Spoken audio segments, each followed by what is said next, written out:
வணக்கம். ஃபர்ஸ்ட் நியூஸின் பிரதான செய்திகளோடு இணைந்திருக்கும் நான் கிருபா தமிழ்வெளி.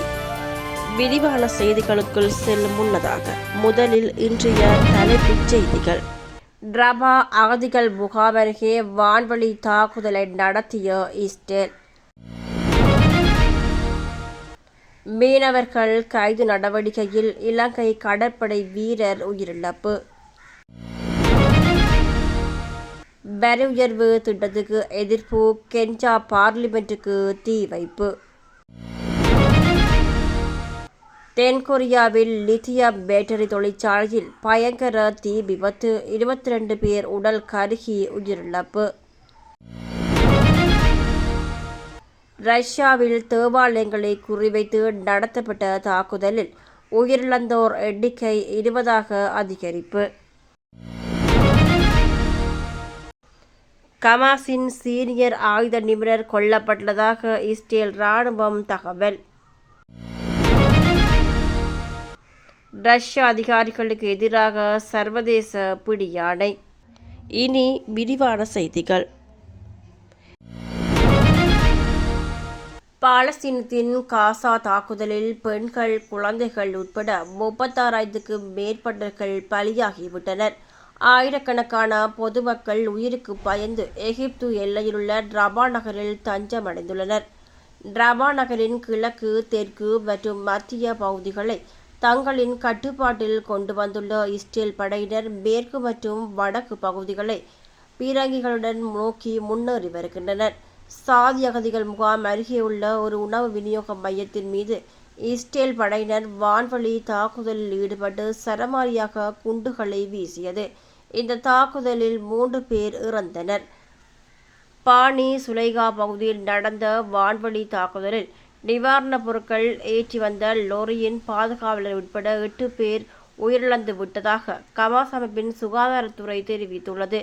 நேற்று ஒருநாள் இரவில் இஸ்ரேல் நடத்திய தாக்குதலில் ஆம்புலன்ஸ் சிகிச்சை பிரிவின் இயக்குநர் இறந்துள்ளார்.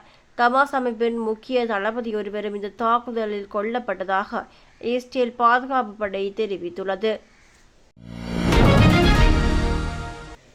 எல்லை தாண்டி இந்திய மீனவர்களை கைது செய்யும் முயற்சியின் போது இலங்கை கடற்படை வீரர் ஒருவர் உயிரிழந்துள்ளார். இந்திய இலங்கைக்கு இடையே உள்ள மிகப்பெரிய பிரச்சினை மீனவர் பிரச்சினையாகும். எல்லை தாண்டி மீன்பிடிக்கும் இந்திய மீனவர்களை இலங்கை கடற்படை கைது செய்து வருகிறது. இந்த நடவடிக்கைகளை இலங்கை கடற்படை கடந்த சில தினங்களாக தீவிரப்படுத்தியுள்ளது. வடக்கு யாழ்ப்பாணத்துக்கு அருகே எல்லை தாண்டி மீன்பிடித்ததாக இந்திய மீன்பிடி படகை இலங்கை கடற்படையினர் நேற்று சுற்றி வளைத்தனர். அதில் இந்த 10 மீனவர்களை கைது செய்தனர்.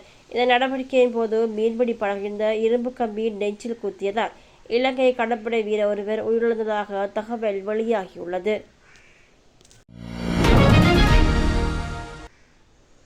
வரிகளை உயர்த்தும் திட்டத்தை கைவிடக் கோரி கென்யாவில் நடந்து வரும் போராட்டம் நேற்று தீவிரமடைந்தது. ஆயிரக்கணக்கான மக்கள் அந்நாட்டின் பார்லிமென்ட் கட்டடத்தை முற்றுகையிட்டு அதன் ஒரு பகுதிக்கு தீ வைத்தனர். போலீசார் நடத்திய துப்பாக்கிச் சூட்டில் 10 பேர் பலியாகினர். ஆப்பிரிக்க நாடான கென்யா கடன் நிதி நெருக்கடியில் உள்ளது. வெளிநாட்டு கடனும் உச்சத்தில் உள்ளது.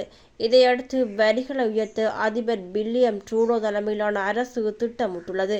ஏற்கனவே அத்தியாவசிய பொருட்களின் விலை கடுமையாக உயர்ந்துள்ள நிலையில் இந்த முயற்சிக்கு மக்கள் எதிர்ப்பு தெரிவித்துள்ளனர். கடந்த சில நாட்களாக மக்கள் போராட்டத்தில் ஈடுபட்டு வருகின்றனர். இதனையடுத்து குறிப்பிட்ட சில பொருட்களுக்கான வரியை உயர்வை கைவிடுவதாக அரசு தெரிவித்துள்ளது. ஆனால் ஒட்டுமொத்தமாக வரி உயர்வு திட்டத்தை கைவிடக் கோரி மக்கள் போராட்டத்தில் ஈடுபட்டு வருகின்றனர். இந்த பிரச்சனை தொடர்பாக பார்லிமென்டில் நேற்று விவாதம் நடந்துள்ளது. அந்த நேரத்தில் ஆயிரக்கணக்கான மக்கள் பார்லிமென்ட்டை முற்றுகையிட்டனர். அங்கிருந்த தடுப்புகளை உடைத்து அவர்கள் முன்னேறினர். இதை தடுப்பதற்காக கென்யா போலீசார் துப்பாக்கிச் சூடு நடத்தினர். இதில் போராட்டத்தில் ஈடுபட்ட 10 பேர் பலியானதாக கூறப்படுகிறது. தென்கொரியா தலைநகர் சியோலில் இருந்து சுமார் 50 கிலோமீட்டர் தொலைவில் உள்ள குவாங்கிங் நகரில் உள்ள லித்தியம் பேட்டரி தொழிற்சாலையில் பெரும் தீ விபத்து ஏற்பட்டுள்ளது.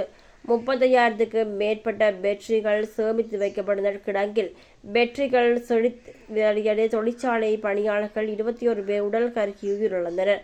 கொழுந்துவிட்டு பற்றிய தீயை பல மணி நேரம் போராடி தீயை தீயணைப்பு வீரர்கள் கட்டுப்படுத்தினர். 21 பேர் உடல்களை மீட்டுள்ளனர். தொழிற்சாலையில் அனைத்து பகுதிகளிலும் சோதனை நடத்திய போது ஒரு தொழிலாளர் மாரடைப்பால் உயிரிழந்ததை மீட்புப் படையினர் கண்டுபிடித்தனர். இதனால் பலி எண்ணிக்கை 22ஆக உயர்ந்தது. உயிரிழந்தவர்களின் பெரும்பாலானோர் சீனர்கள் என்பதும் தெரிய வந்துள்ளது. மேலும் இந்த தீ விபத்தில் 8 பேர் படுகாயமடைந்த நிலையில் உயிர் தப்பியுள்ளனர். விபத்து நடந்த தொழிற்சாலையை தென்கொரிய அதிபர் நேரில் சென்று பார்வையிட்டார். ரஷ்யாவின் தேவாலயங்களை குறிவைத்து நடத்தப்பட்ட தாக்குதல் உயிரிழந்தோர் எண்ணிக்கை 20ஆக உயர்ந்துள்ளது. காசகஸ் மாகாணம் தகஸ்டேனியாவில் தேவாலயத்தில் சிறப்பு பிரார்த்தனை நடைபெற்ற போது தீவிரவாதிகள் நுழைந்து தாக்குதல் நடத்தினர். வேறு சில தேவாலயங்கள் மற்றும் போலீஸ் நிலையங்கள் மீது தீவிரவாதிகள் தாக்குதல் நடத்தி தீ வைத்தனர். தீவிரவாதிகள் நடத்திய தாக்குதலில் போலீஸ் அதிகாரிகள் உட்பட 20 பேர் உயிரிழந்தனர். பதிலுக்கு இராணுவம் நடத்திய துப்பாக்கிச் சூட்டில் 6 தீவிரவாதிகள் கொல்லப்பட்டுள்ளனர்.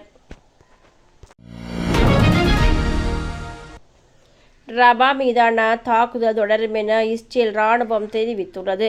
ஹமாஸின் ஆயுத தயாரிப்பு தலைமையகத்தின் திட்டம் மற்றும் மேம்பாட்டு பொறுப்பாளர் முகமது சாலா கொல்லப்பட்டார் என தெரிவித்துள்ளது.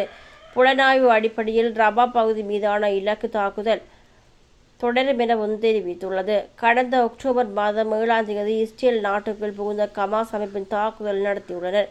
இதில் 1200 பேர் கொல்லப்பட்டுள்ளனர். ரஷ்யாவின் முன்னாள் பாதுகாப்பு அமைச்சர் ஷெர்ரி ஷோய்கு மற்றும் இராணுவ தளபதி வலேரி கெராசிமோவ் ஆகியோருக்கு பிடியாணை உத்தரவு பிறப்பிக்கப்பட்டுள்ளது. சர்வதேச குற்றவியல் நீதிமன்றம் இந்த கைதுக்கான பிடியாணையை பிறப்பித்துள்ளது. உக்ரேனிய போரின் போது ரஷ்யர்கள் உக்ரேனிய மக்களுக்கு எதிராக போர்க்குற்றங்களை இழைத்ததாக செர்ஜி ஷோய்கு மற்றும் வலேரி கெராசிமோவ் மீதான குற்றச்சாட்டுகளை கருத்தில் கொண்டே பிடியாணை பிறப்பிக்கப்பட்டுள்ளது. அதேவேளை சர்வதேச குற்றவியல் நீதிமன்றம் ரஷ்ய ஜனாதிபதி விளாடிமிர் புடினை கைது செய்ய பிடியாணை பிறப்பித்துள்ளது. விளாடிமிர் புடின் தலைமையில் போர் நடந்து கொண்டிருப்பதே அதற்கு காரணம் எனவும் தெரிவிக்கப்படுகிறது. இத்துடன் எமது பிரதான செய்திகள் நிறைவடைகின்றன. தரமான செய்திகளை உடனுக்குடன் தாமதமின்றி தெரிந்து கொள்ள தொடர்ந்தும் எம்மோடு இணைந்திருங்கள். நன்றி.